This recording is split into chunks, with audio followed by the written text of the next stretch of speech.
Good evening. Welcome to the Heritage Foundation and our Douglas and Sarah Allison Auditorium. We, of course, welcome those who join us on our heritage.org website on all of these occasions. For our guests here in-house, we would ask you to make sure that our mobile devices have been silenced or turned off.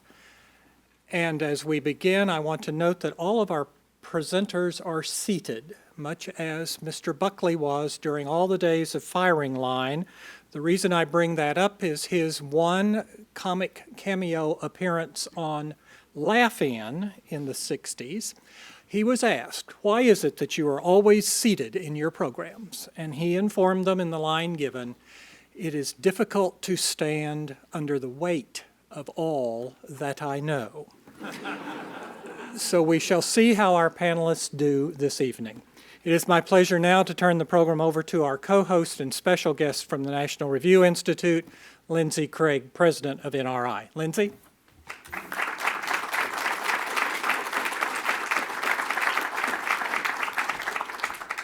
Okay, well, thank you all so much for coming. We really appreciate doing this event here.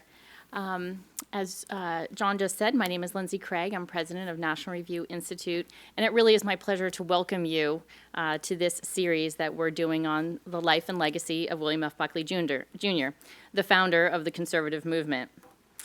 We're very pleased to be here and co-sponsoring this event at the Heritage Foundation, longtime research and policy leaders in the movement. You have taught and cared for so many advocates, think tanks, and political leaders over the many decades. You believe in uplifting your friends, and that generous, very long view is in the Buckley tradition. For this particular event, though, I would like to thank our very good friends, Bridget Wagner, John Hilboth, and Rod Bluey. We appreciate your enthusiasm for wanting to put on this discussion and for assembling such a terrific group with us tonight. So Tuesday, just 2 days ago, marked 10 years since Bill Buckley passed away.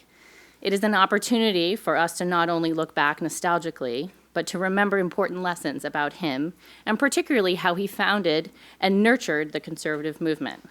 We intend for today's discussion and celebration and all of our Buckley Remembrance events to be inspirational and not just historical. William F. Buckley Jr. had a special ability to bring together a range of viewpoints and to unite a broad coalition of those who believe that a free society best nurtures the individual and the culture at large. And while it is inevitably true that the number of people who knew Bill personally will dwindle, it is our honor, our duty, to expand the circle of those who are touched by his spirit and influenced by the principles he championed. So we're thrilled to see such a large turnout here from all of our friends in Washington, D.C. We are here to celebrate this wonderful life and his legacy, what we learn from it. And this is National Review Institute's mission. Let me explain. Founded in 1991, NRI was fortunate to have a very prominent board with notable philanthropists like Gay Gaines and Rich DeVos, Peter Lawson Johnson, Dusty Rhodes, and Joe Donner, among others. They worked with Bill Buckley and John O'Sullivan and Ed Capano and Lisa Nelson to find ways in which a nonprofit organization could help further the National Review mission. Margaret Thatcher joined as the honorary chairman, and NRI hosted conservative summits and private weekend retreats, which I'm sure we all would have loved to go to, all over the world. They gathered their friends, readers, and supporters. By 2012, the NR board looked to National Review Institute to create new ways to support the mission, particularly important in an increasingly tough media business. We expanded rather significantly and reorganized to become a journalism think tank, supporting and promoting the top writers at National Review. Our current structure with National Review, Inc., a wholly owned subsidiary of the Institute, has allowed us a tremendous opportunity to grow our programs and spread the National Review mission farther than ever before. This fiscal year, NRI supports 12 senior fellows, 3 junior fellows. We run a program in 5 U.S. major cities on the founding principles of conservative thought, which Dr. Edwards leads in all 5 cities with an inaugural program on Bill Buckley and the conservative movement. As well as we have a robust on-campus program, and we host dozens of programs like this one where we bring National Review talent out all around the country. But central to our mission is to preserve and promote the legacy of William F. Buckley Jr. And with editorial guidance from Jack Fowler, NRI will regularly resurface Buckley's writings and promote them as part of our Buckley Legacy Project. So we thank you for celebrating Bill Buckley's life and legacy with us today and continuing to support his cause. Let me quote from the recent issue of National Review where they had an editorial on this anniversary. Buckley imprinted on conservatism enough of his personality to protect it from triumphalism or despair. The lot of conservatives today is to appreciate what is good and lovely in our inheritance, to build on it and to protect it from both external attack and internal decay. To the extent that we can follow his example, we will do it with wit, intelligence, and good cheer, and with gratitude for his enduring legacy. I am so pleased to turn over the program now to Dr. Lee Edwards, a national treasure himself, who will guide the discussion among National Review Institute Senior Fellows Catherine Lopez and John O'Sullivan, and along with Stephen Hayes of the Weekly Standard and Matt Continetti of the Washington Free Beacon. And thank you all again for coming to celebrate with us. We have a nice cocktail reception after the forum, and so we hope you all join there. We'd love to hear from you on what you think about the program and what we all are doing in the movement. Thank you.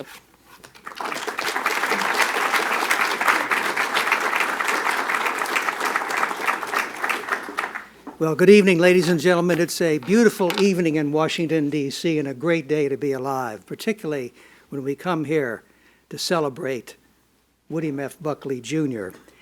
Is it really, though, a decade since the passing of Bill Buckley, who wrote more, debated more, and mentored more than any other conservative in the 20th century, setting what surely must be a Guinness record? And we've all heard these numbers before, but it just struck me again as I was trying to put together some remarks, that he authored over 50 best-selling books of nonfiction and fiction, that, among other things, introduced the CIA hero, Blackford Oaks, that he wrote some 5,600 newspaper columns, totaling 4.5 million words, of course, polysyllabic words, in defense of the conservative paradigm, and hosted the weekly TV program Firing Line, that for 33 years, yes, 33 years, and 1,504 programs invited viewers to watch him eviscerate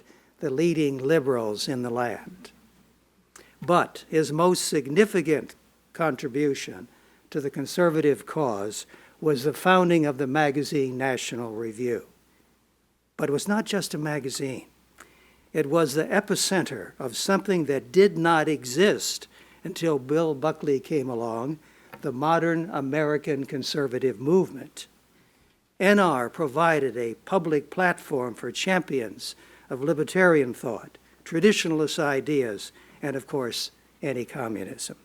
With Frank Meyer's help, and how important that help was, Bill developed the idea of fusionism, a blending of the three major strains of conservatism, and persuaded disputatious conservatives to stop fighting each other and focus on the real enemies, Soviet communism abroad and overweening government at home. But National Review was just the first political step to build that movement that Bill Buckley took. It was followed by the formation of Young Americans for Freedom, which provided the ground troops for Barry Goldwater's 1964 presidential election, often referred to as a glorious disaster, and of Ronald Reagan's landslide capture of the presidency in 1980. But Bill's most audacious political act was to run for mayor of, what else, New York City. In that race, he threw down a conservative gauntlet to demonstrate that conservatism was not dead and buried, despite the Goldwater defeat, but very much alive. And he presented a conservative and libertarian alternative to working-class Irish and other ethnic Catholics repelled by ever more liberal policies of the liberal Democrats who dominated New York City. And I went back and took a look at his platform. And I just want to share some of the highlights. and note the political prescience of those planks. Number one, he said, suspend property and income taxes for all Black or Puerto Rican entrepreneurs who establish businesses in depressed areas in the inner city. Now, what is that? In other words, create free enterprise zones. This is 1965, years before Jack Kemp came along.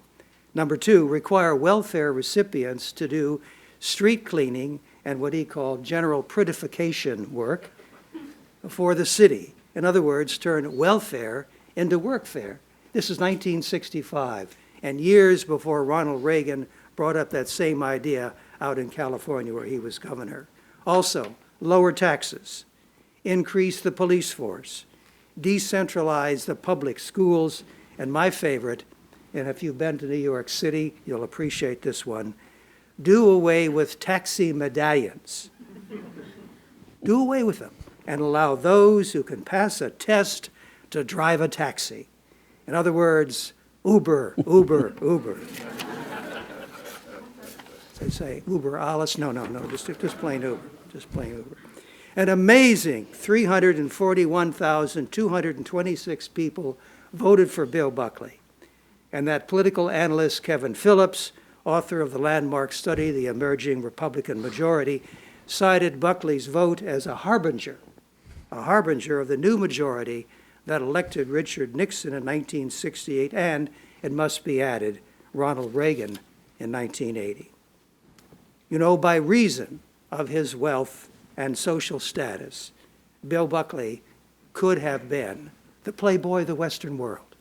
But he chose instead to be the St. Paul of the conservative movement, offering his vision of ordered liberty from coast to coast for nearly 6 decades, and leading American conservatism from a small suite of offices on Manhattan's East Side to the Oval Office, and from a set of so-called irritable mental gestures mocked by liberals to a mighty force that has transformed American politics.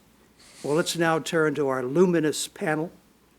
That includes the peripatetic John O'Sullivan, who had the sang-froid to succeed Bill Buckley as editor of National Review. That's going to be my first question. How did you dare to do that? Catherine Lopez, founderess of National Review Online and queen of the internet. Oh, dear. Stephen Hayes, editor-in-chief of the Weekly Standard, second only to National Review as conservatism's preferred standard bearer. And Matthew Continetti, who is much too young to be with us this evening, but we've made an allowance for him. The rising star who has risen, who admired Bill Buckley so much that the initials of the Washington Free Beacon, which he heads, are WFB. John, you're up. Well, thanks. Well, you asked. Sorry. Yeah, you asked me how did I have the nerve, the guts to succeed Bill Buckley. Well, you must remember I was a relatively ancient person when the offer came, and by that stage I'd done quite a lot of other things. I mean, I'd been brought over here to Heritage, as a matter of fact, by Ed Fulner back in '79, and I edited my second magazine. My first magazine was a tiny thing called the Swinton Journal. When in my first job as a junior tutor at Swinton Conservative College, I got the job of translating the lectures given onto the printed page. So I came here and I edited Policy Review for 4 years, 4 fascinating and interesting years. And then I went back to England. I'd been on the Daily Telegraph as a sketch writer, which, by the way, parliamentary sketch writer should but doesn't exist in the United States. It's the best job in the world. You write about what happened in the House of Commons yesterday as if you are a particularly acerbic theatrical reviewer. And you are therefore the most feared person in the press gallery. So I'd done that, and that was fun. And then I became, I was an editorial writer. Then I was offered the job, which was really a fearsome job, by Rupert Murdoch to be the editor of the editorial page of the New York Post. the piano player in the brothel, so to speak. And I thought it was fantastic, and I was nervous about that, all right. And then I went back to be the Thunder. I was the op-ed page editor of the New York, of the London Times, and the editorial page editor. And I did that for a fascinating year until I worked for Margaret Thatcher in Downing Street. And that was a challenge, running up the down escalator, actually, but terrific fun and so on. So I was doing that job. I was a special advisor to her when I got the offer from Bill. And I thought to myself, well, how hard can it be? Look at all the people who are working on the magazine. Look at Rick Brookhiser, look at Joe Sobran, look at Bill himself. There was look at Bill's sister, Priscilla. There was a star cast of writers, reviewers, editorialists, cartoonists, humorists, and so on. In a way, if you're the editor, all you have to do is get out of the way and let them get on with it. And so I did take it over with a somewhat exaggerated feeling that it wouldn't be that hard. It was, of course, much harder because, well, anyone who's ever been an editor knows that you never know when the next libel action, for example, is going to land on your in tray. And you never know when some error is going to be made mainly by you, which is going to cause embarrassment. But the fact is, the magazine was easy to edit because there were such clever, interesting and amusing people who were writing for it. And secondly, because history collaborated with me. I became the editor in '88, and of course the next year, the communist regimes began to fall like dominoes in East and Central Europe. I will just end on this point. The 1989, my first full year, held, among other things, the inauguration of George H.W. Bush. And the magazine gave a party to celebrate that and the day of the inauguration. And at the dinner party, there was one of our principal guests was the Soviet ambassador. And he said, "Oh, it's a great pleasure to be here." And I was a bit nervous. I said, "Well, you may not be so pleased when you look at the cover of our issue, which is out today. It's called The Coming Crack-Up of Communism." And it was an article by Roderick Sikorski and a dramatic photograph of a picture of Lenin, which has been smashed so that the glass is being sent in all directions. And he said, "Well," and this is in front of a dinner party which included Jeane Kirkpatrick and the then New York Times columnist, whose name suddenly escapes me, who used to work for Nixon. And that's right, Bill Safire. And so suddenly the ambassador says, "Well, Mr. O'Sullivan, I think that's an unfair description.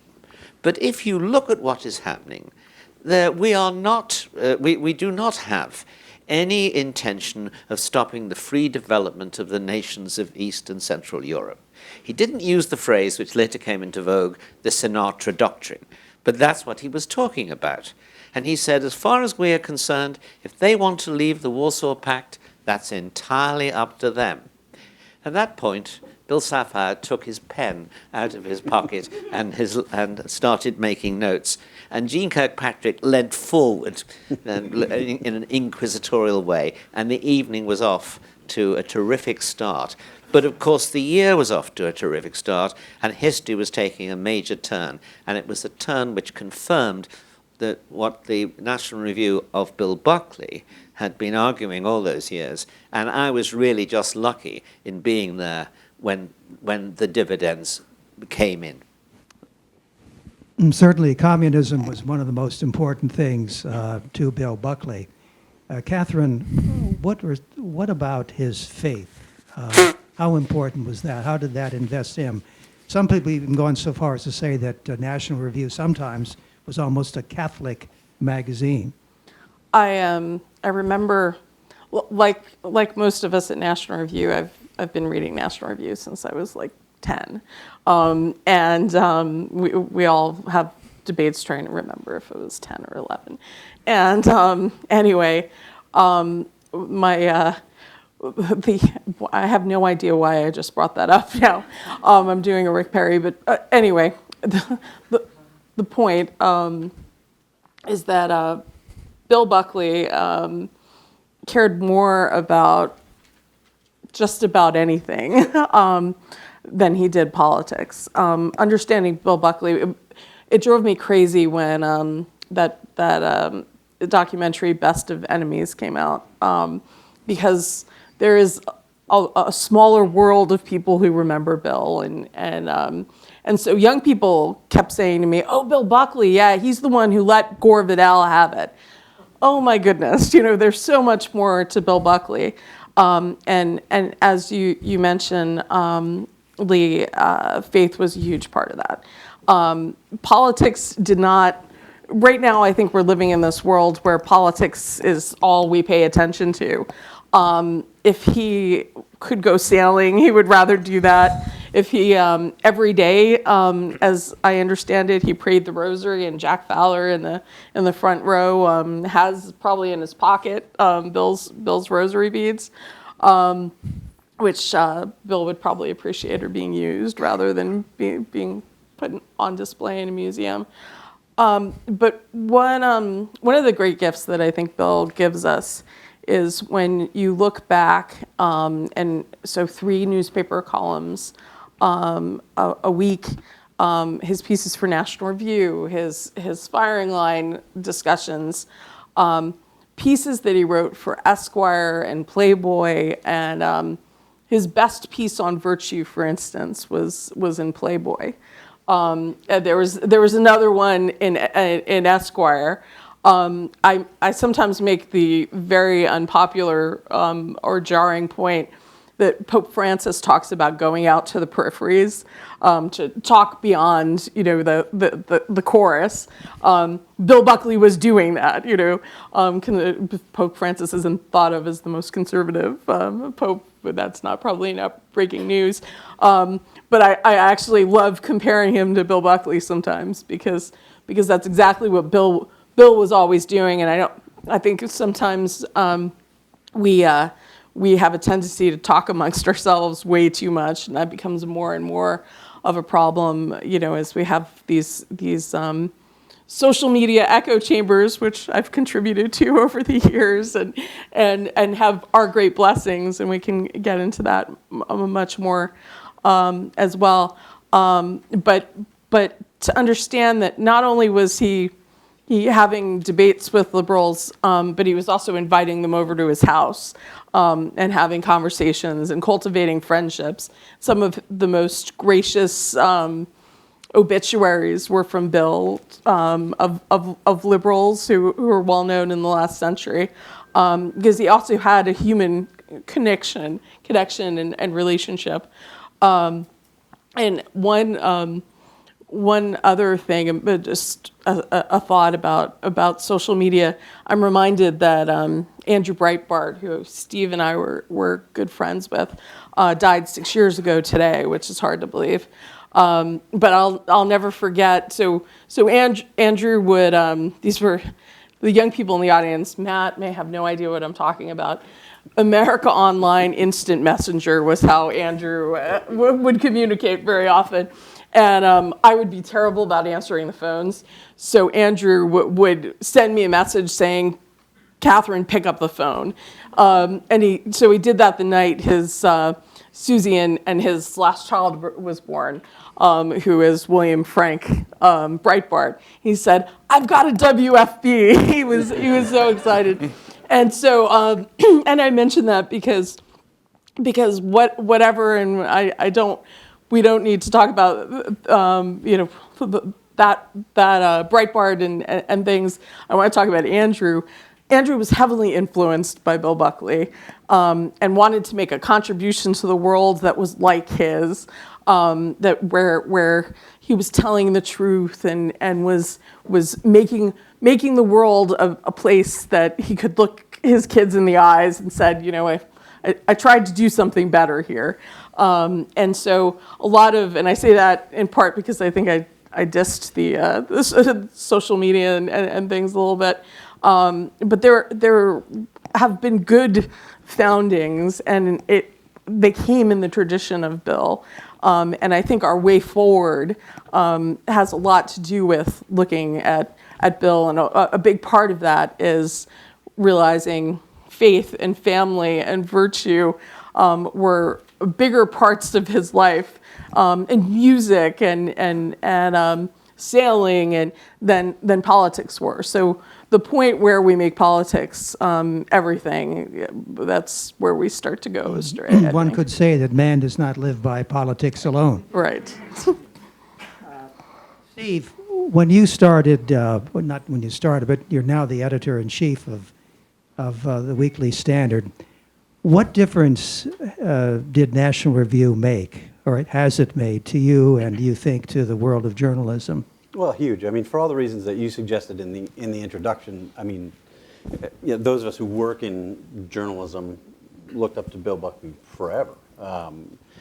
As a kid, I grew up. I don't know if it was 10 or 11, but it was right around there. I started reading National Review, and then I took a subscription to a periodical that collected the syndicated columns of the nation's best conservative and libertarian writers, called the Conservative Chronicle. And it came every Tuesday, and I would race to, it was mailed from someplace in Iowa, and I would race to the mailbox to get it, and I would read his columns there and look forward to it. And you couldn't help but be influenced, obviously, by his way with words, his appreciation for language. It was reading Bill Buckley that inspired me to begin to keep my own vocabulary list. So every time I read anything, I would initially handwrite pages on a legal pad of words that I didn't understand, or that I might understand but needed to know better. And then I would sort of painstakingly go and look them up and handwrite out. And then this thing was, when I was sort of done with it, was 25, 26 pages, something like that.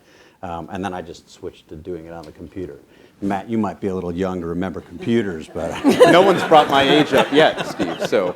I don't think of you as that young. But, so he was a huge influence on everything we did. And I probably, of the folks up here, I probably have the most tenuous connection with William F. Buckley. I met him a couple times in my life. I was intimidated as heck when I did. He was as gracious as you'd expect him to be to a young kid who'd looked up to him for his entire life.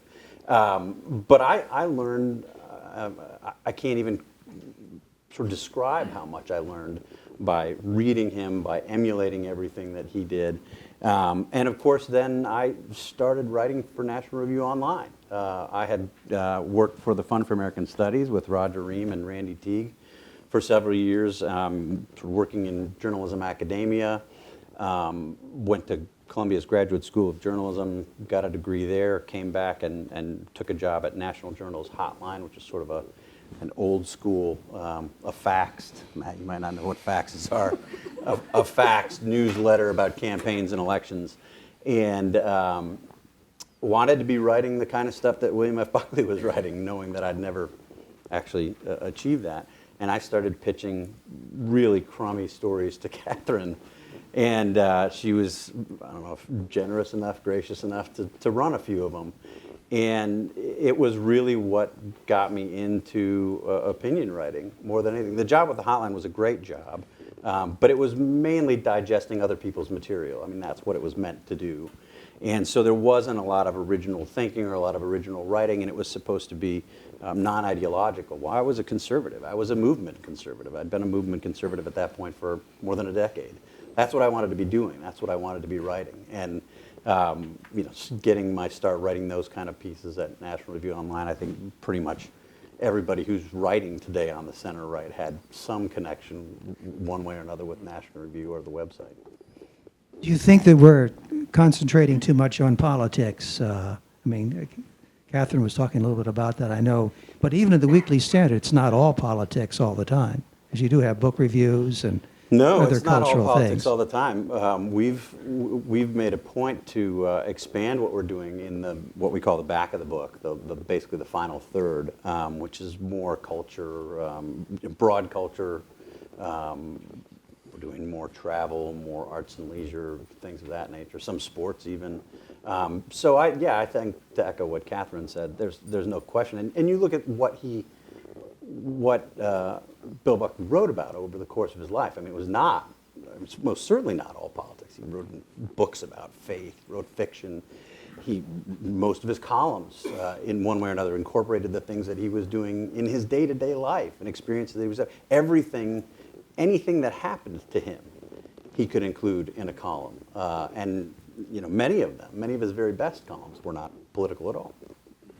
Well, Matt, what does Bill Buckley say to the rising generation, to quote Russell Kirk? First, I have to say how remarkably ageist this panel has been. I've sat here for 45 minutes. And Running out of steam, though. It's up to you to carry on. no, as always, you look to youth to carry forward.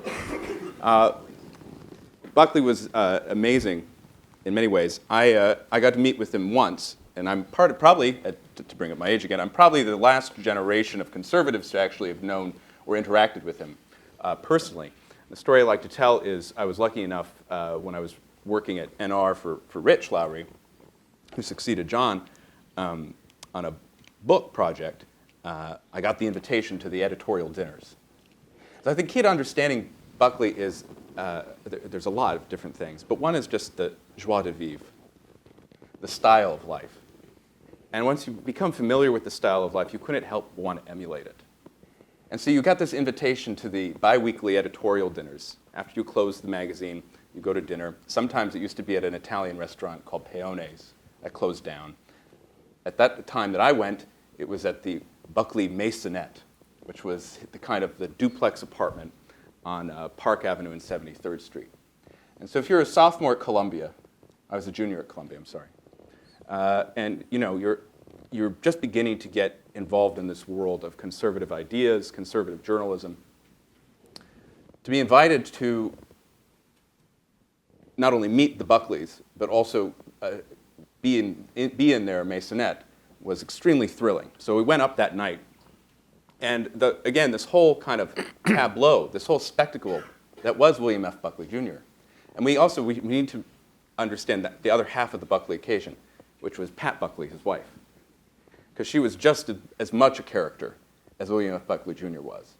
And so you're escorted into the Red Room off the entrance. And glowering from above the mantel is this huge portrait of Pat. And she was intimidating in art as she was in life. And the King Charles Cavalier Spaniels that he always had were running around nipping at your toes. Buckley's reclining in a chair, speaking to the house staff in Spanish, because Spanish was his first language. Okay? And the great man insists that you sit next to him. If you're the youngest person, always sits next to him. And what would you like to drink? Oh, of course, a gin and tonic, because that's what he's having. And after drinks in the Red Room, you are escorted into the dining room. In the heyday, there were 2 tables. At this point, there's only 1 table. You all sat around the table. Again, he insists that the youngest person sits next to him. Now, before the dinner, I had been warned. A young assistant editor there had said, Matt, do you know what finger bowls are? I grew up in Burke, Virginia, in suburban Fairfax County. I went to public schools. I had no idea what finger bowls were.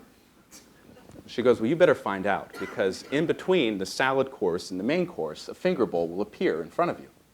And if you don't know how to use the finger bowl, then you're going to get a nasty stare from Pat. And it could end your career right there.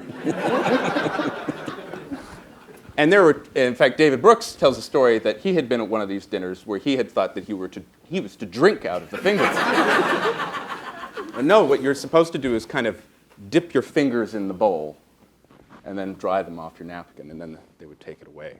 So luckily, I passed the finger bowl test. But at that point in his life, and often throughout his life, Buckley, since he knew so many people, wasn't very good at names. So he sits me down, and of course the time comes to ask me the question, because this was part of the routine, the kind of routine of the editorial dinner, was that the youngest person would be asked at random to comment on something.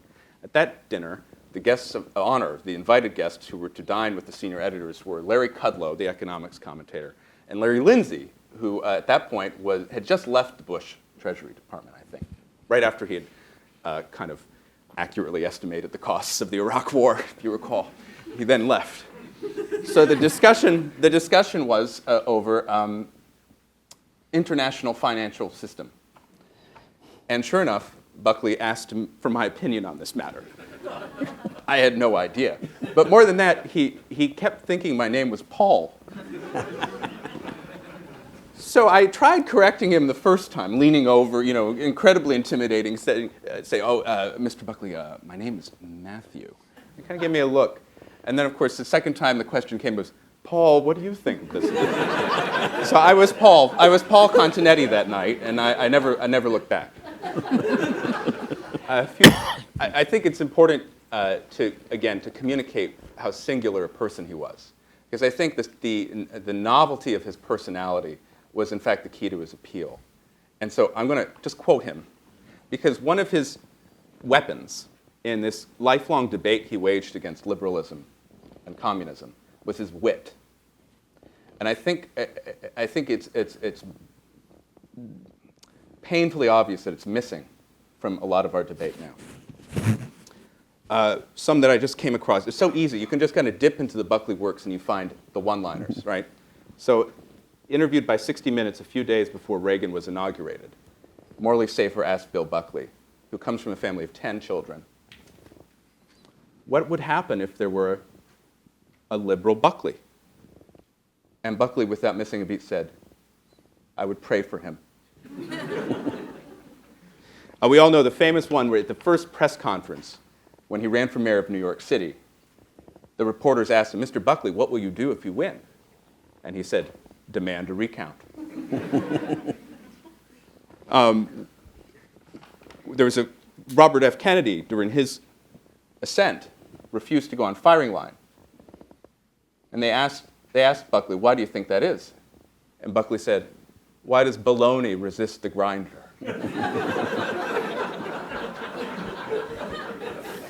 I came across another one. This is from 1978.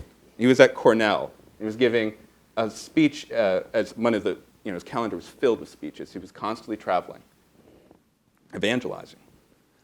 And a lefty student at Cornell, after hearing his discourse on tax cuts, said, Mr. Buckley, have you ever gone hungry? And Buckley said, why, yes. My yacht experienced an unfortunate shortage of stuffed goose recently off Nassau in the Bahamas. I mean, you can't, it's hard to convey just how unique that was, right? And so he was an aspirational figure. And I think for young conservatives, now maybe Andrew Breitbart did serve that role, but the aspirational figures aren't quite the same. They don't combine the same kind of theatricality with the same type of almost aristocratic bearing, and as well as the intellectuality, right? But the most obvious way we think of that is through his vocabulary. The world has changed, I'll say that, but yet in some ways it remains the same. So the arch rival of the United States, when Buckley was in his heyday, was the USSR. Today it's China, also a communist power, which we're being reminded of. The central issues in Buckley's day were economics and foreign policy. Today, I think they relate to identity and culture. The dominant media in Buckley's time, print and television. That's how he became who he was. The dominant media of our time is social media, podcasts. So conservatives have to negotiate this changed landscape, but I think Buckley's a lodestar in who we might want to, as he would say, asymptotically approximate. And we've been reminded also, just to the last quips that I came across, in that same interview, Morley Safer asked me, he said, well, Reagan, look, you won. Reagan is going to be the president of the United States. Is liberalism defeated? And Buckley said, oh, no. Neither is original sin. We still have the work to do. Well, thank heavens we have rising stars who are risen like you, Matt, really. About to fall. I don't want to rise completely. I'm reminded of just how intimidating Bill Buckley could be to the most high-flying people, including Rush Limbaugh, who was invited to the Masonette one evening several years ago, got into his limo, and they drove up to the Masonette. And Rush Limbaugh, the talkmeister of America, said, wait, go around the block. I can't go in yet. He was so nervous, he didn't want to go up and meet the man and be part of the dinner. They went around the block, stopped, and the chauffeur leans over and says, wait, do it again. So they went around the block a second time before they finally got enough nerve and courage to go up there and to be part of that evening. An extraordinary person indeed. Now, are we going to have questions from the audience? Or are we going to keep up here? What do you suggest? Are we? Okay. Lee, can I just say one quick thing? Oh, absolutely. Absolutely. So 10 years ago Tuesday, I announced on the corner on National Review Online that Bill had died. So for the next days, people would email me their Bill Buckley stories, and this is on the point about him being intimidating and everybody's hero, and so if you ran into him at the airport or he came to your campus, or lots of people had lots of different stories, and they all were about the same. He treated me so graciously. He treated me like I was the most important person in the world. I have no idea what I rambled on about, but he was so interested in it. And some of the stories, and so everybody's story was about the same, it turned out, wherever they ran into him and whoever they were. But then some of the stories were incredible, including the one man who said, I hope Christopher doesn't mind, Christopher being his son, but I considered him a father because I didn't have a father growing up in the picture. But he was on TV, this man I respected every week. He was here, there he was in the pages of National Review. I could rely on him. There were priests who told me that you asked about faith, that he influenced their religious vocations because he talked about his faith so openly and confidently. And so the testimonies people started pouring in were just testaments to, you never know, what kind of influence you can have if you're being that aspirational figure that Matt was talking about.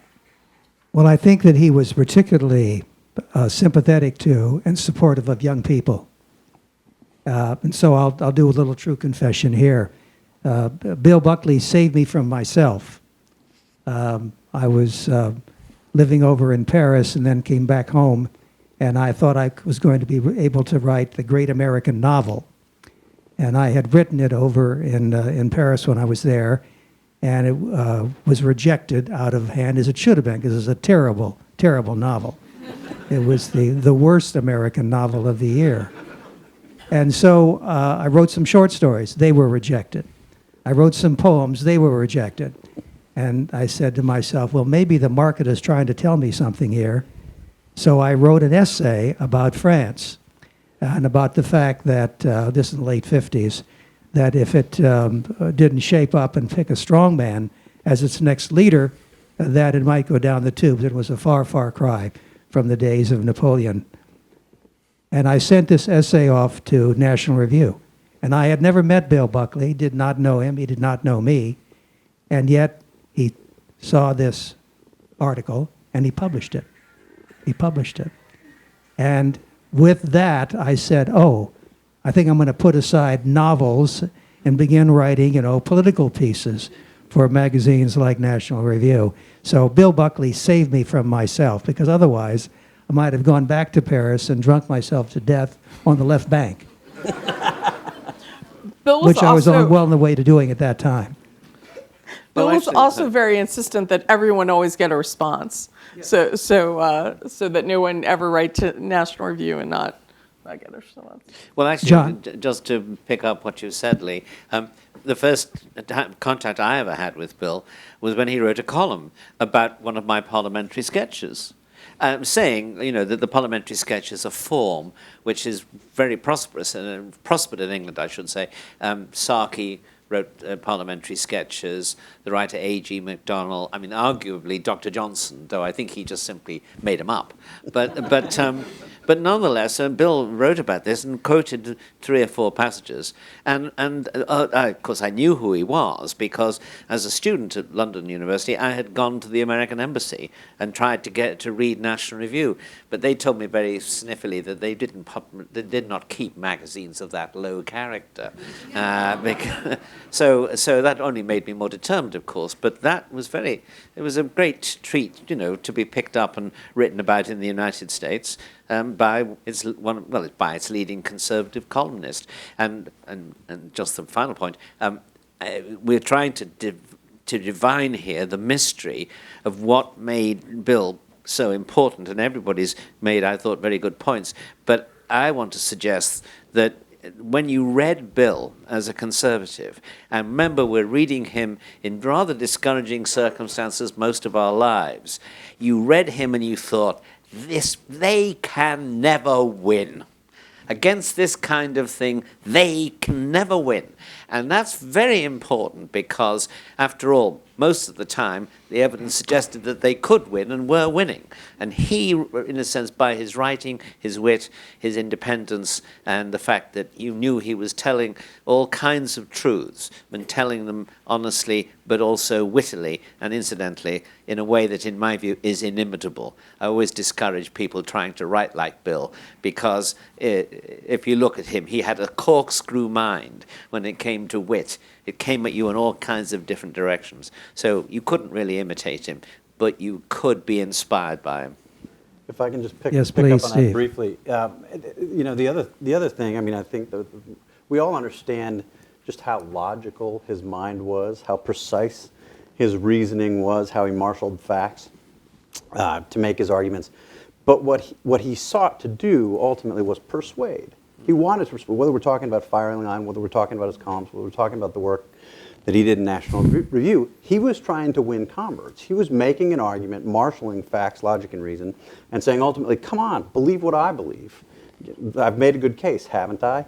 And, I think to a certain extent we miss that in today's conservative media, where it seems to me a lot of what too many conservative media outlets do is seek affirmation.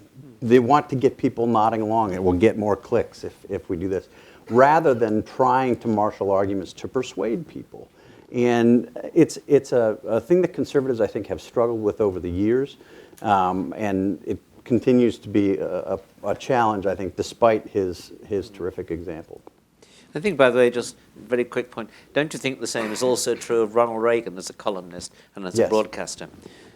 And they both, in service of their efforts to persuade, they were able to marshal facts and use logic, but they were also both tremendous storytellers. Yes. Something else I think conservatives over the years haven't done well enough. Look at the big arguments of the day. On the left, they often tell compelling stories or emotional stories that are sometimes, I would argue, at odds with reason and facts and logic. Conservatives sometimes lean too heavily on logical arguments and don't tell stories. He was able to do both and obviously do it very effectively. Just a question for the entire panel, that is, would Bill tweet? I think he almost certainly would.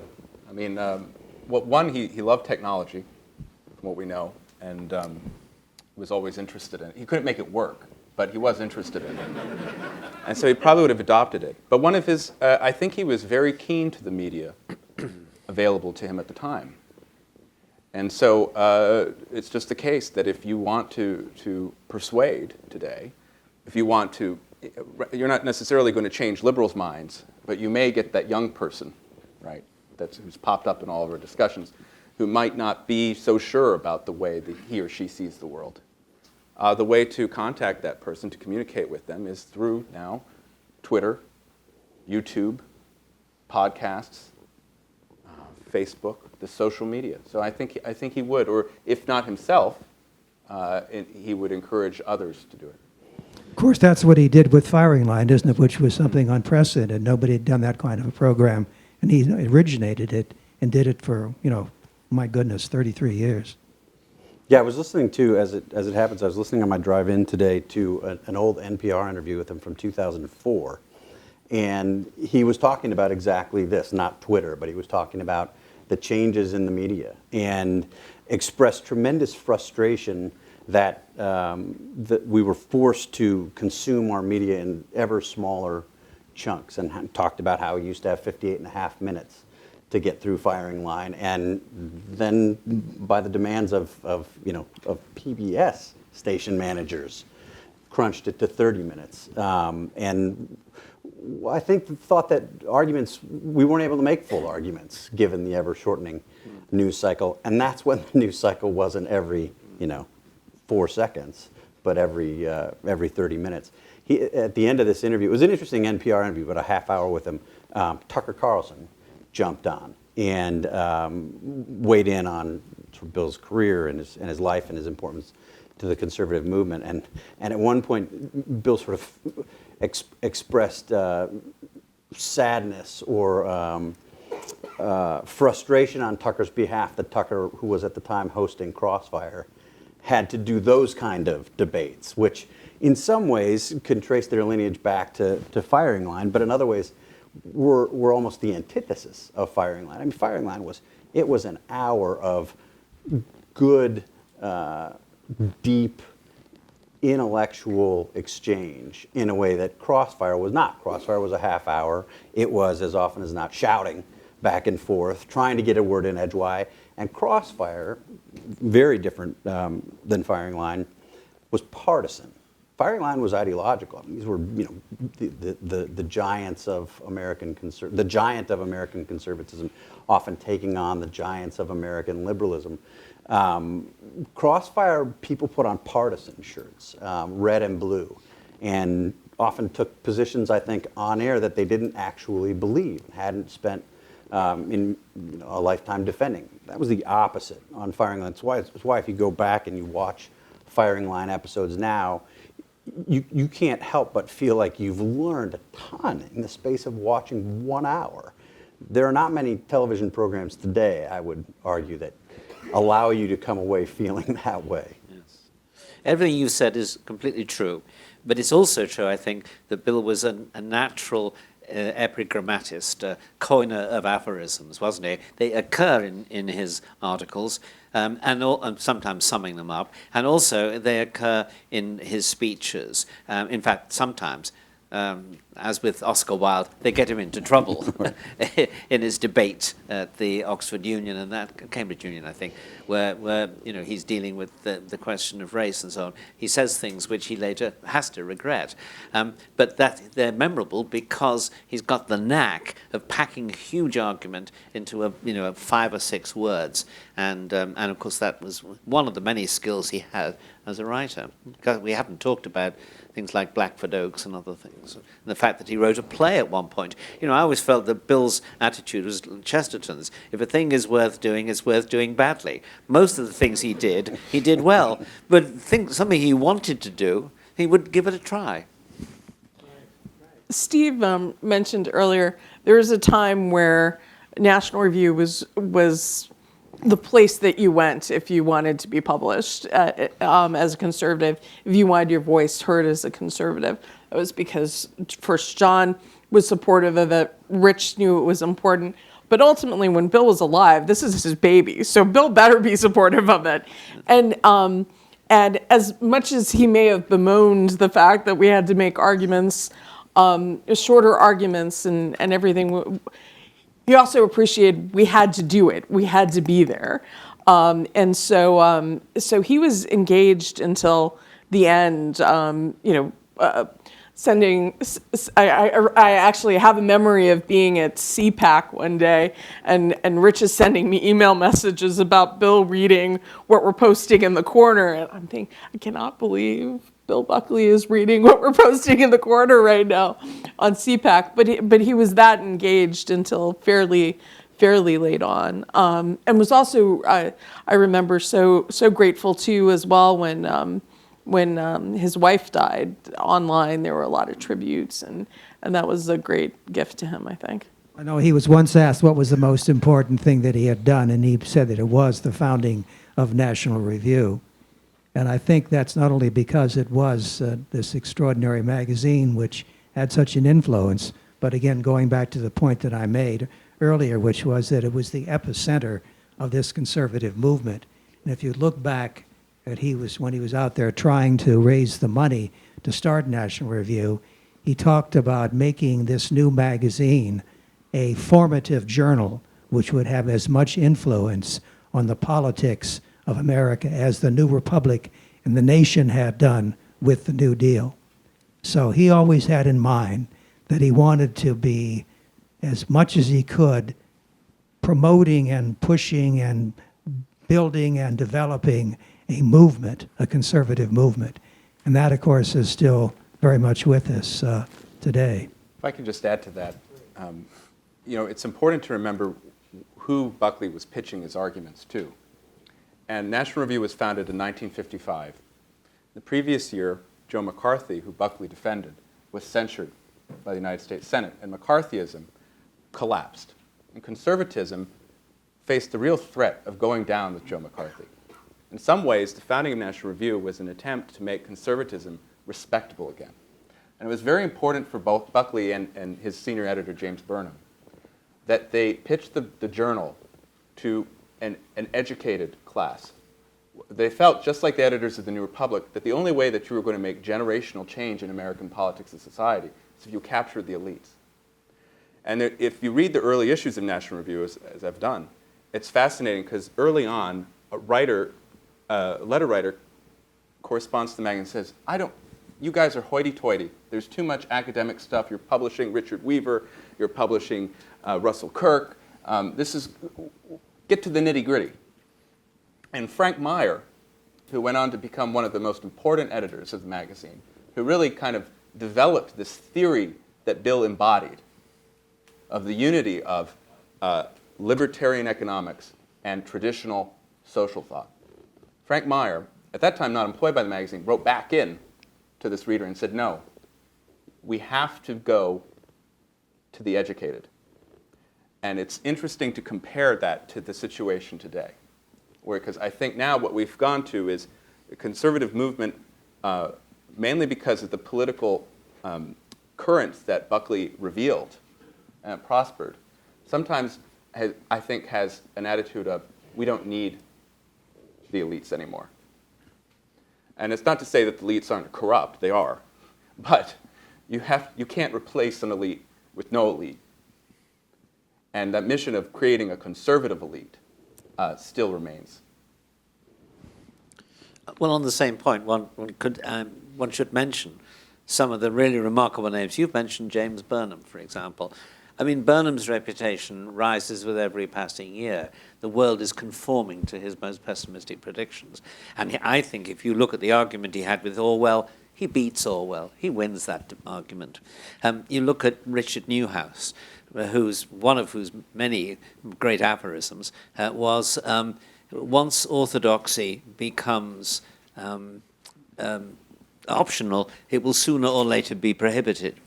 And Richard was, of course, a Lutheran, and we only, National Review, we have the tradition under Bill of only appointing non-Catholics to be our religion editor. He felt it was important that even though we weren't actually a Catholic magazine, we should demonstrate that we weren't confessional in any way, and yet so we had some very distinguished religion editors. Richard, of course, spoiled his theme by becoming a Catholic in the course of being religion editor. You mentioned Meyer. I think that he was an extremely important figure. I mean, it wasn't just that the magazine had these great figures. These great figures went on to do other things, to found First Things magazine, to give advice to the government, to the administration and the CIA on how to fight the Cold War. That was Burnham. I mean, it was, in every way you say, it was a magazine of the elite. But the important thing is, it didn't preach as an elite. It, in fact, attacked the elites for their corruption and for their lack of eliteness, so to speak. I mean, it was in many respects it was a counter-elite, and as such, that's what we definitely do need today, because we certainly don't have the kind of elites that we need to make the country prosper and succeed in the world. Just the other day, I was watching a firing line with Father Newhouse and Bill and Episcopal Bishop John Spong, who had just had written a book on sexual license, and you watch Bill and Father Newhouse, and you just want to have them over. You want to be in their company. You want to be like them, and that was part of the magic of it all. Well, an African Episcopal bishop tried to exorcise Bishop Spong at one of the Anglican meetings.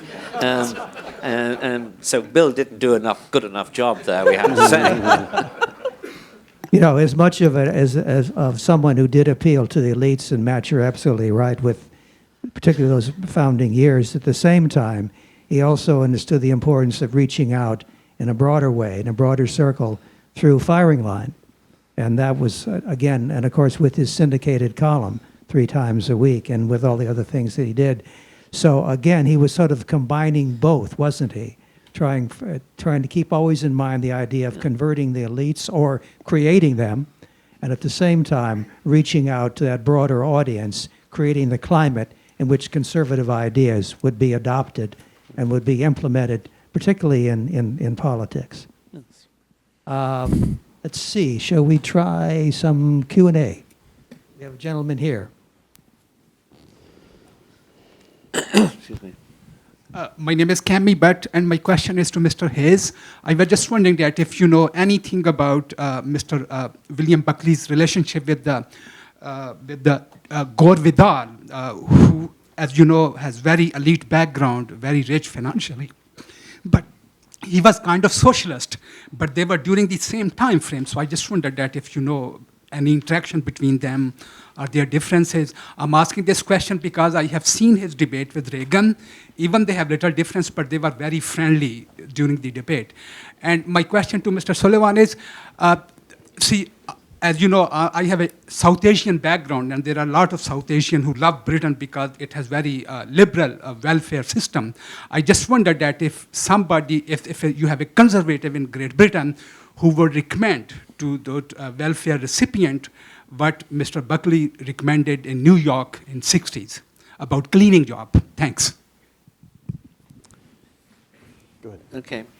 Well, I don't know that I can answer the question effectively about the current situation, but I do say that if you look at Margaret Thatcher's record and you take into account the differences between the United States and Britain in various ways, you'll see that she was, in a practical sense, a kind of Buckleyite conservative. Of course, I think she would reasonably argue she should be called a Thatcherite, but but nonetheless, the two people, both of them got on well with each other.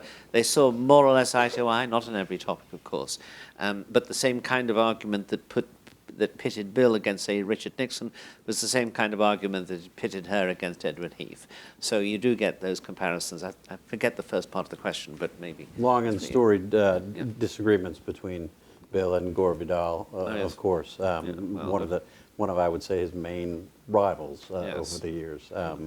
Had an opportunity to make Gore Vidal look as foolish as I think history now suggests he was on many occasions. Yes. But it's also something, Bill, that wasn't happy people about. knew him for. Right. And increasingly, I mentioned earlier that documentary, that is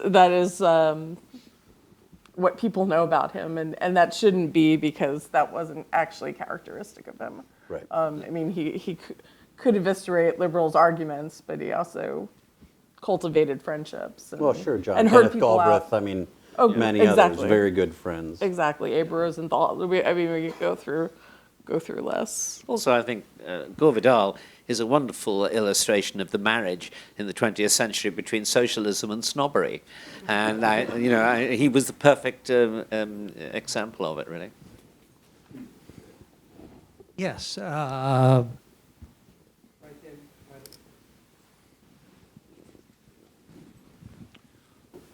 This is directed to Matthew/Paul because I was interested in your comments about Bill's potential ability to adapt to Twitter, even with all of its shortcomings on the number of characters and so forth.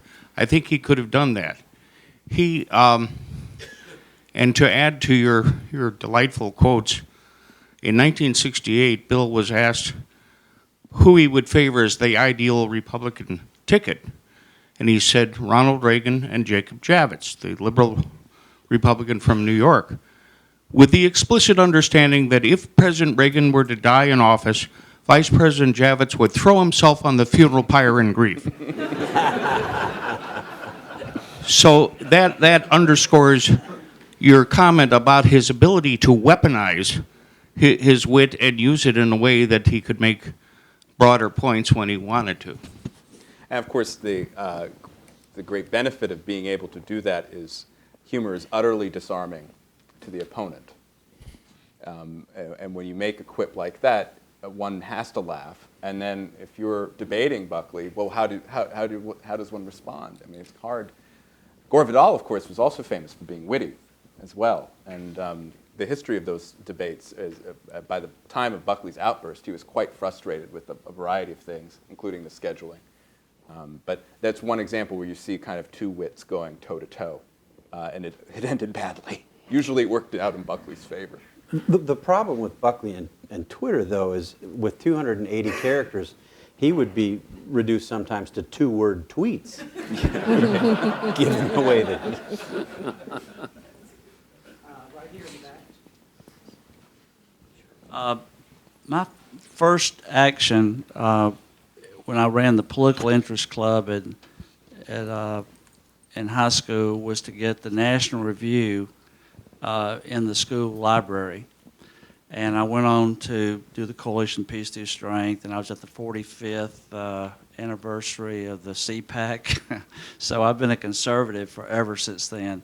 Do you have stories of how he inspired young people like myself? It has to be in the millions of how many people he's inspired to go the conservative line. Listen, I came across George Nash, the eminent conservative historian, once said that Bill Buckley may have written more private correspondence than any human being in history, which gives you some sense of all of the lives he touched. For other people, you would think, well, that's an exaggeration, but not for Buckley. One thing I haven't mentioned is his ability not only to inspire people, but also to mentor them. And I think it's one testament to his capaciousness that his protégés include everyone from Gary Wills to David Brooks to Charles Kessler of the Claremont Review to Ross Douthat. It's an expanse. And he was always willing, he said, and when he had to list his likes, he always elevated the ability to write good prose over one's politics. Brooks famously got his job at National Review after he wrote a parody of Buckley in the Chicago Maroon paper, where he said as a youth, Buckley founded two magazines, the National Buckley and the Buckley Review, and then he merged them into the Buckley Buckley. Yes. Incidentally, Bill also, of course, started the careers of many people who were either on the left or who were in the world of culture. I mean, Joan Didion is probably the best example, but there are many, and that was precisely for the reason that Matt just gave. And and what that points to is something else, namely, Bill was so influential because he wasn't just a political writer. He was a cultural figure. I mean, he was a major figure whom people knew about, responded to, generally liked in American life, even when they weren't particularly interested in politics. But he stood for something good and amusing, sharp and witty, and people instinctively took to him. Bill was also tireless, and so I think it's probably countless the number of people who have stories like yours where he inspired so much of their activism, whether their careers, etc. And one of the things we haven't talked all that much about is how he was going to college campuses all the time, and so many people had an interaction with him maybe on their college campus. And if you go back and you read some of those speeches he gave to the intercollegiate studies or whatever it was, Young Americans for Freedom, he's always talking about, inevitably in the course of those speeches, he talks about gratitude. He talks about, a couple of years ago, maybe it was a year or two after Bill died, I was speaking at a conference and they asked me to talk about him as a Catholic journalist. And I said I was going to read everything he ever wrote on the Catholic Church, and I'm still doing that. And the reason I bring that up is because in these speeches too, so often he talked about the Beatitudes. He talked about like things stemming back to Bethlehem. I was really struck by it. I didn't even appreciate it. I sort of vaguely knew it because I was attracted to that as a young person. But that was actually at the core of the message that he was trying to give people. And then if you read some of these speeches or go back, because you've probably read most of them, you know, he talks about music and he talks about beauty and you start to appreciate that to be, if you're inspired by Bill Buckley, you're inspired by more than politics. You're inspired more than the words. It's this whole world view that I think we probably need to tap into more.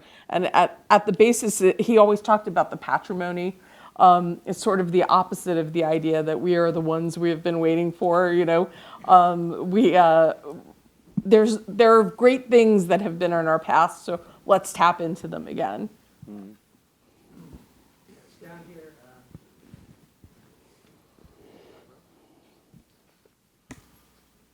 Who were some of Buckley's influences during his life? Obviously, Knock in his youth and Wilmer Kendall at Yale, but do you have any insight on who some of the influences throughout his life might have been? I think the most important was his father, William Buckley Sr. And I think when you read about Buckley's life, you see just how much of his politics came from being at his dad's table.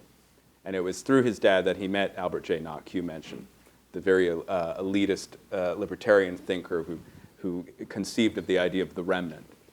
You know, the early conservatives were extremely pessimistic for good reason, right? But they had this idea that the battle was more or less lost. Whittaker Chambers, at the end of witness rights, that he had joined by becoming a conservative anti-communist, he had joined the losing side. Chambers was another great influence on Buckley. Kendall, who you mentioned, was his college professor and tutor who helped him write his first two books, God and Man at Yale, and then McCarthy and His Enemies. Really kind of the source, I think, of a lot of the majoritarian instinct in American conservatism, the nascent populist instinct in American conservatism. Burnham, who's been mentioned here, was probably, Buckley called him the greatest intellectual influence on the magazine as senior editor. And a lot of the ideological formation, I know we're against ideology, but ideological formation of the magazine was through Burnham. Yes. I'd say those were some of the biggest influences. Later, he got to know the neoconservatives, and I think they also influenced his thought in the 60s and 70s. It was very important to Bill when he was starting National Review to get Russell Kirk on board. Russell had just had written The Conservative Mind in 1953, which, as you know, gave the movement our name. We became the conservative movement, really, because of The Conservative Mind. So Bill flew off to Macuston, Michigan, and said, I've got to enlist Russell Kirk, and this man who has written this very important seminal work. And they met, and Russell was not quite sure that he did want to join up. And so, well, let's have dinner. So they went off, and they didn't have gin and tonics. What they had were Tom Collinses. And they had not just one, not just two, but I don't know, maybe a half a dozen Tom Collinses, at the end of which this discussion going on, Bill trying to make the sale, close the deal, and finally Russell said, well, all right, I won't join your masthead, but I will write you a column on higher education.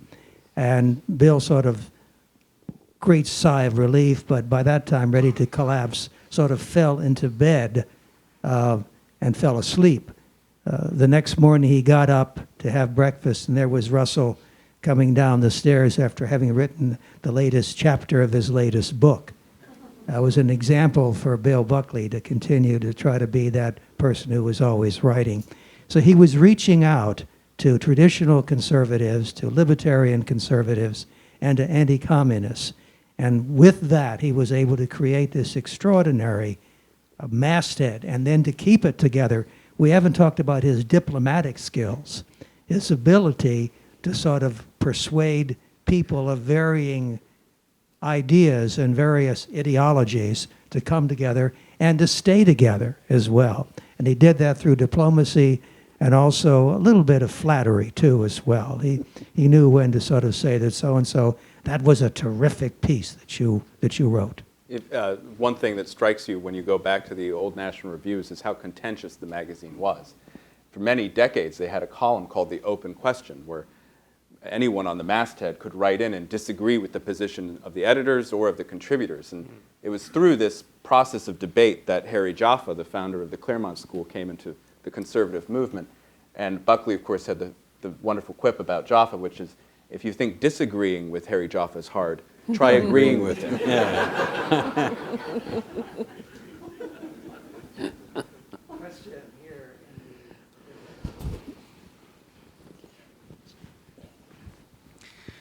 We've heard a bit about Buckley's relationships with people that are on the other side of the political spectrum, and we've also heard about the way that he was would take down the arguments of the other side. So in this time where so much of the right seems to be focused on fighting and being a strong fighter and civil wars and all of this. How this is for anyone on the panel. How did Buckley navigate those waters where he could still, he could be a very fierce ideological competitor and yet still be a very good friend? Well, I think one thing we haven't mentioned actually is his ability to set boundaries. So I mentioned how the creation of National Review was in a way to reclaim conservatism as a intellectual force in American life. But very soon after that, they were confronted by various schismatic tendencies, as Buckley might say. So you had the Randians, right? And you had the kind of radical libertarians represented by Murray Rothbard. And then you had, of course, the John Birch Society. And so that first 15 years of National Review was spent kind of saying, that's not us. And so, despite his great ability for friendship that transcended partisan or ideological lines, Buckley did make enemies, many of them. And what we've seen, I think, in the last 10 years, and most recently in the last 4 years, is that this counter-tradition of conservatism was kind of always running alongside National Review conservatism. And then the dam broke. So he'd probably be back in the trenches now, fighting again. Yes. He would certainly set boundaries and did. He was once asked, is it possible to be an atheist and to be a conservative? And he said, yes, it would be possible. But you cannot be a God hater. That was his phrase, a God hater, and to be a conservative. And he aimed that directly at Ayn Rand. And so the famous meeting between Ayn Rand and Bill Buckley at a cocktail party in New York City, this was before the famous review by Whittaker Chambers of Atlas Shrugged. And Rand saw Bill and walked right up to him and said, Mr. Buckley, you are too intelligent to believe in God. There is no such thing as God. And Bill said, oh, that's very interesting. And he went away thinking, now how can I possibly convince her otherwise? And so he said, I know. So he began sending Ayn Rand Christmas cards in Latin. But it didn't work. She didn't convert. And so then he assigned the famous review of Atlas Shrugged by Whittaker Chambers, which certainly read her out of the movement at the time.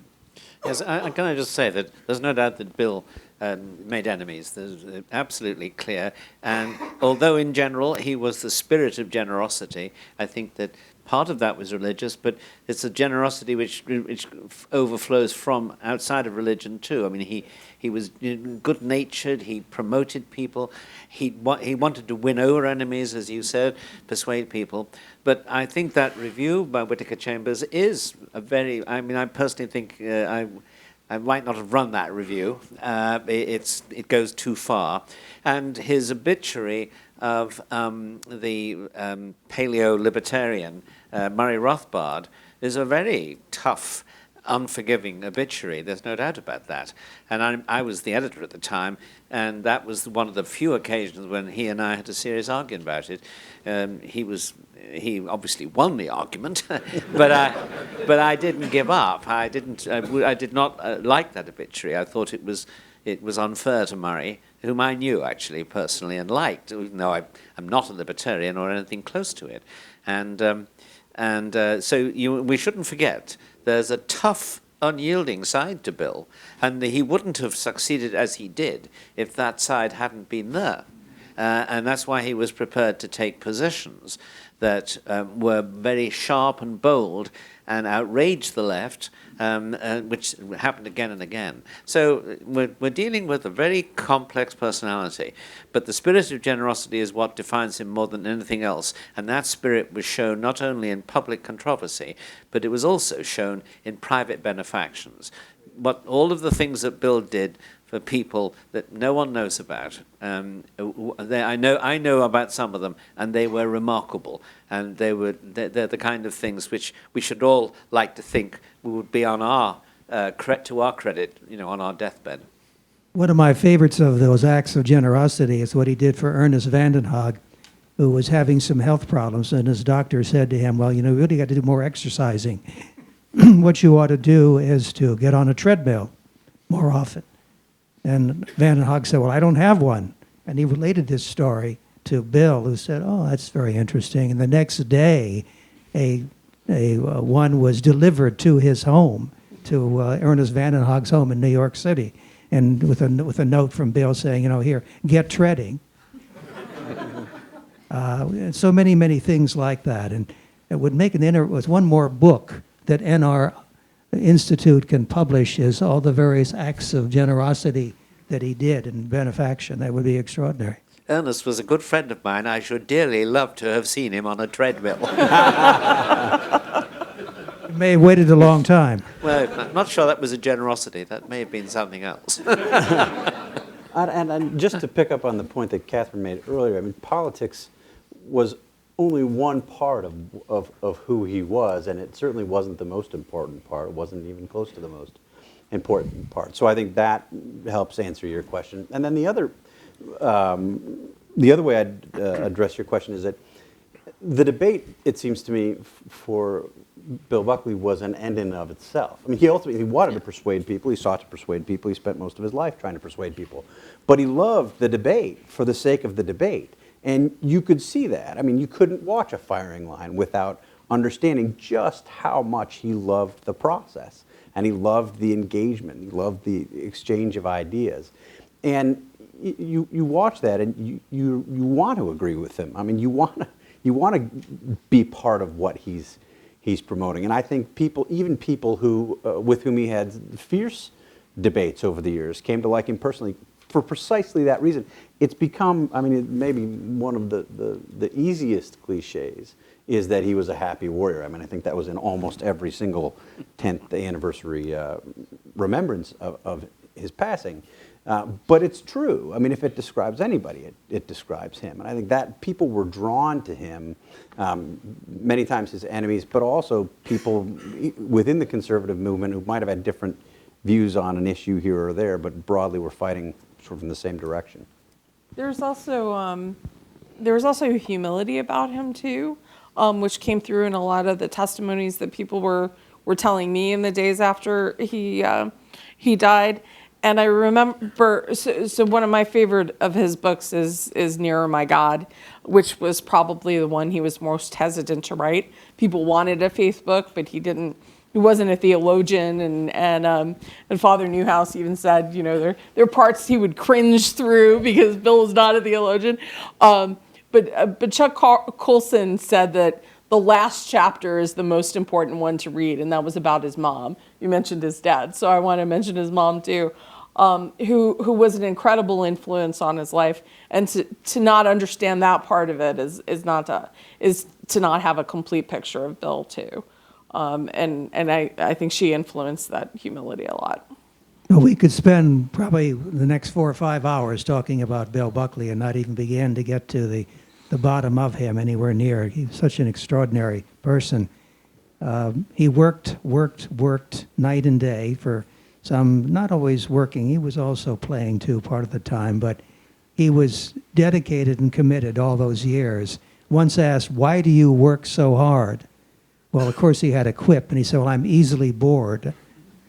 But a more serious answer he gave when he was asked that question was, I want to give back to the country which has given me so much. And that goes to the point Catherine was talking about, the feeling of gratitude which he had. And he was a person who was so blessed in so many ways and try to give it back. So please, let's thank the National Review Institute for organizing this.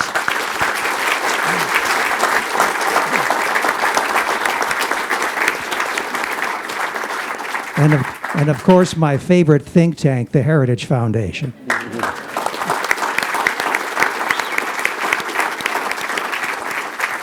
And to Catherine, John, Stephen, and Matt, many, many, many thanks.